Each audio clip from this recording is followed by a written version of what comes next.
চন্দননগরের জগদ্ধাত্রী পুজোর কথা তো তোমরা সবাই জানো, কিন্তু অশোকনগর কল্যাণকরের জগদ্ধাত্রী পুজোর কথা কি তোমরা জানো? যদি না জেনে থাকো তাহলে চলো আমি কয়েকটা ঠাকুর দেখাই তোমাদের। লাস্ট 2 বছর ধরে বাড়ির এত কাছে এত সুন্দর পুজো হওয়া সত্ত্বেও আমার যাওয়া হয়নি। তো এইবার ভাবলাম লাস্ট দিনই সই, কিন্তু তাও একবার গিয়ে ঘুরে আসি। কিন্তু সত্যি কথা বলতে আমারও এক্সপেকটেশন ছিল না যে আমি এত ভালো ভালো প্যান্ডেল দেখতে পারবো। 2 বছর যেহেতু যাইনি, আমি ভুলেও গেছিলাম যে সত্যি কেমন পুজো হয়। কিন্তু এবছর যাওয়ার পর আমি এক কথায় মুগ্ধ হয়ে গেছি। একটার থেকে আরেকটা যেন আরও বেশি সুন্দর প্যান্ডেল ছিল। কোনটা ছেড়ে কোনটা দেখবো, যেটাতেই যাচ্ছি সেটাই আমার মনে হচ্ছে হ্যাঁ এটাই বেস্ট।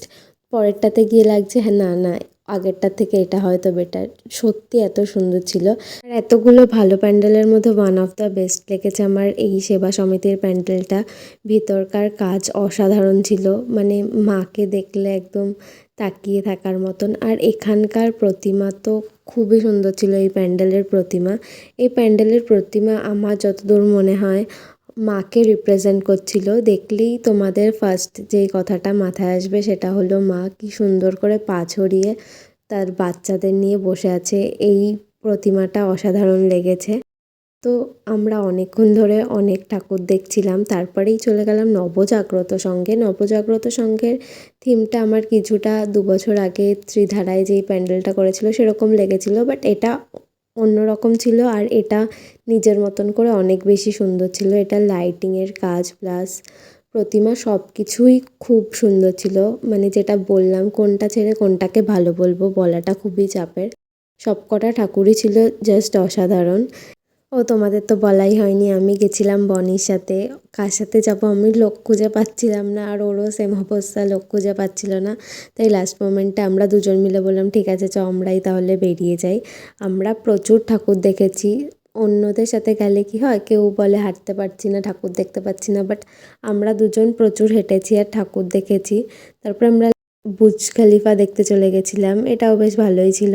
তারপর বুর্জ খলিফা দেখে আমরা ফুচকা খেলাম ফাইনালি। এতক্ষণ ঠাকুর দেখার পর একটু রেস্ট নেওয়ার জন্য বা কিছু খাওয়ার জন্য ফুচকাটা খাওয়া হয়েছিল। তারপরে এটা গেছিলাম, এটাও কয়রাডাঙ্গার একটা ঠাকুর ছিল।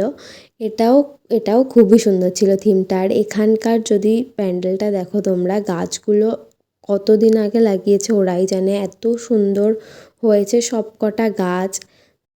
ওরা একটা গ্রাম বানিয়েছিল যেটা খুবই ভালো করে রিপ্রেজেন্ট করেছে।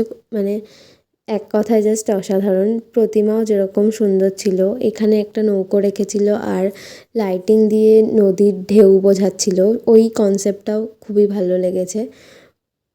তারপরে পুরো গ্রামে যেরকম দোকান থাকে, বিল বানাচ্ছিল ওইখানে একটা জায়গায়, এখানে বাজারে শুটকি মাছ বিক্রি করছিল। আর মাছগুলোও একদম পুরো রিয়েল ছিল, পুরো শুটকি মাছই ওখানে রাখা হয়েছিল। তারপরে পাশেরটাতে মুদি দোকান বানানো হয়েছিল, আর সেটাতেও একদম পুরো রিয়েল লাগছিল সব কিছুই। খুবই সুন্দর হয়েছে। এবার অনেকক্ষণ ধরে আমরা এতগুলো প্যান্ডেল দেখার পর আরেকটা লাস্ট প্যান্ডেল দেখতে চলে গেছিলাম। ওখানে ফাংশান হচ্ছিল, এই ফার্স্ট প্যান্ডেল যেটাতে আমরা লাইন দিয়েছিলাম। এখানে লাইন দিয়ে তাও বেশিক্ষণ না, আমরা 10 মিনিট মতো লাইন দিয়েছি, তার মধ্যেই ঢুকতে পেরেছি। ঢুকে দেখলাম এই প্যান্ডেলটাও খুব ভালো হয়েছে।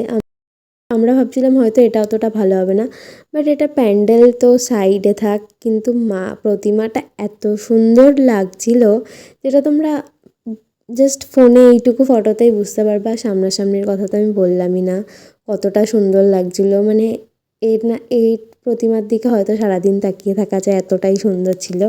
তারপরে আমরা বেরিয়ে ফাইনালি কিছু খেতে আসলাম, কারণ রাত হয়ে যাচ্ছিল।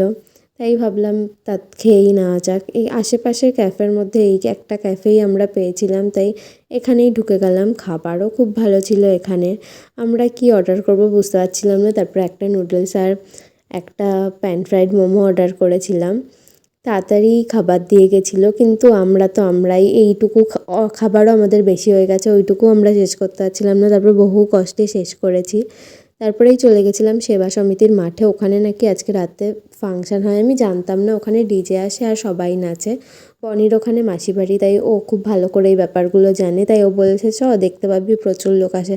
আমার এক্সপেকটেশনের বাইরে ছিল যে এত লোক কী করে এক জায়গায় আসতে পারে, আর এত লোক এক জায়গায় এইভাবে পুরো নাচছিল পুরো মাঠ ধরে। মানে আমরা বেশ কিছুক্ষণ ছিলাম, তারপরে চলে এসেছি। আমরা জাস্ট দাঁড়িয়ে দাঁড়িয়ে লোকের নাচ দেখছিলাম। তারপরে আসলাম ভাইরাল কাকুর অটোতে করে। তো তোমরা ভাইরাল কাকুর গল্প কিছুটা শুনে নাও। লাস্টে আমি ফোন করলাম আমার বন্ধুকে, বাবা বলে ভাই কেন রাত্রিবেলা এত মাথা বিগড়াচ্ছি, দেখ দুবার দিন থাকলে রাস্তা ফেলে দেয়, নইলে বাড়ি নিয়ে চলে যাবে। হ্যাঁ ও খোলার আগে এত কিছু হয়ে গেছে। তুমি ব্যাক করো, ব্যাক করে এরকম টাকা দিতে হবে।